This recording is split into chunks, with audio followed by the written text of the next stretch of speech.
Have you ever wondered what the difference is between divine feminine and divine masculine? I'm sure your first thought is, well, yeah, if one is feminine and one is masculine, then that's male and female, right? That's not what it's about. Today, I'm going to show you why it's important to understand the difference and how it's actually already affecting your relationships, or how it can affect your relationships for the better. When we look at divine energies, it's all about acknowledging and healing through our traumas and pains, which can otherwise get stuck and have us falling out of alignment. So it's really about this journey of expansion from what we were taught to who we really are, who we were at our core when we were born. So again, it's not about being male or female, but it's about these masculine and feminine energies, these divine parts of these energies that is actually a blend within ourselves and then a blend within our relationships. When we look at divine masculinity, we know that being a divine masculine means being able to access all of our emotions. That masculine part of us that's able to respond versus react. And it's that inspired action versus that blind action. So accessing the emotions, being able to respond, being able to take that inspired action to move forward. It's about being able to be present without having to fix. So there's a confidence in your own presence to be able to hold space for others without having to need to fix their challenges for them. Divine masculinity is about being strong and kind, being powerful, but also being open. It's about being raw and real, being able to howl at the moon and beat your chest, but then being able to find that calm center within and just be. Divine masculinity is resilient, able to learn and grow from a past. So again, looking at these traumas, healing through these traumas, being able to learn from them to develop that divine masculinity to help not only yourself, but those in your life. It's also about being able to be open to a partner who will help you find and fulfill your life purpose. When we look at the divine feminine, we know that divine feminine is very intuitive. So with the masculine, it's more about doing, but for divine feminine, it's more about being heart-centered and compassionate and being able to feel everyone around us. It's about tapping into an inner wisdom. Again, going back to that intuition and just knowing and being.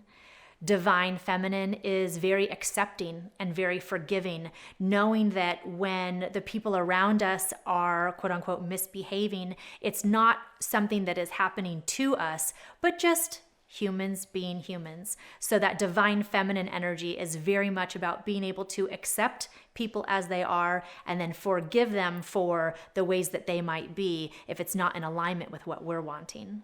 Divine feminine is also collaborative and creative with all of the energies available. So being able to pull on all the aspects of our own inner wisdom, being able to be creative with all of the energies that exist out in the world, with collaborating with other people in their energy, whether they're in their masculine energy or they're in their feminine energy, being able to create and balance all of it.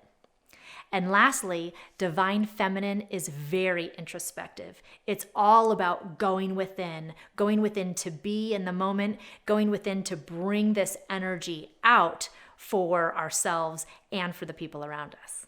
So one of the questions that comes up then is, well, how does divine masculine and divine feminine work if it's not about men versus women?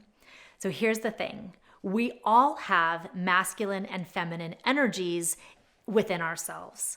So it's first about being able to heal from those traumas in this lifetime, heal from traumas from our childhood, from our past, things that were passed down from our parents, all that good stuff. And really going within and being able to find an inner balance between our own masculine and feminine energies. So for me, I am a person who operates from more of a feminine energy. I love to just be, I love to go within. But I need to find that balance between my divine feminine and my divine masculine, which is the doing energy, that taking action energy. So for me, I first tap into my intuitive divine feminine side to be able to figure out what it is I am meeting and being guided to where I want to go, and then using my masculine energy to actually take me there and to do the things. So for you, you might find that you are more masculine or you are more feminine, but there's always going to be both, and it's up to you to find your balance within you.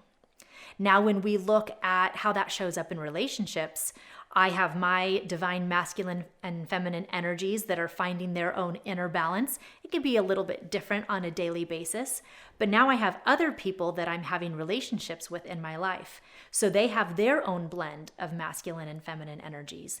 And then in our relationship, there's a blend of that masculine and feminine energy. So if I'm very much in my feminine, I might be hanging out with a friend who is going to be more in their masculine, and we find that own inner balance together.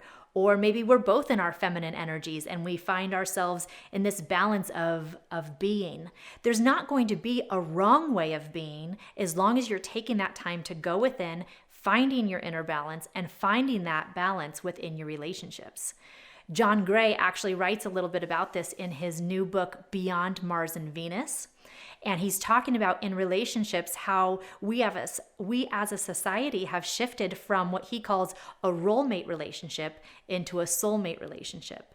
Role mate relationships being, I am the man, I go to work, I provide, you are the woman, you stay home, cook, clean, and take care of the kids.